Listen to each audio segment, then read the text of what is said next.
மான் கறி தோல் கேட்டு தூண்டிவிட்டு வழக்கு பதிவு செய்வதாக வனத்துறையினர் மீது குற்றம் சாட்டி நரிக்குறவர் மக்கள் போராட்டத்தில் ஈடுபட்டனர்.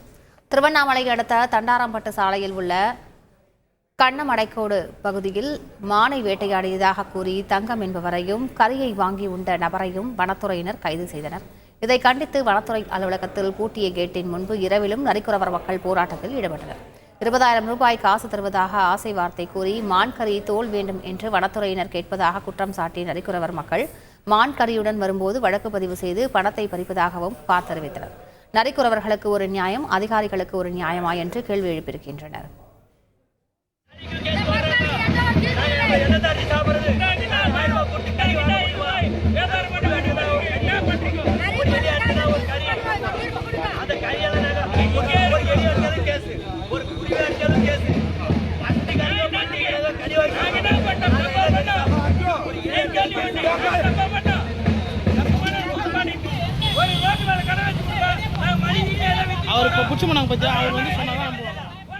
வனவிலங்கு காப்பாளர் ஒரு ஃபாரஸ்ட் 20,000 ரூபாய் தர சுல்தான் என்ற ஒரு கார்டு 20,000 ரூபாய் தரேன்னு சொல்லிட்டு எங்க நரிக்குறவர் மக்களை அலட்சியப்படுத்தி 20,000 ரூபாய் தரேன் 20,000 ரூபாய் தரேன் எனக்கு மான் தோல் வேணும் மான் கறி வேணும் அப்படின்னு சொல்லிட்டு 20,000 ரூபாய் தரேன்னு சொல்லிட்டு ஆசை காமிச்சு என் பையன் போய் ஒரு கம்பி இது கட்டி அந்த மானை அடிச்சு எடுத்துட்டு வந்து காட்டின உடனே அவரை பிடிச்சி ரிமாண்ட் பண்றாரு.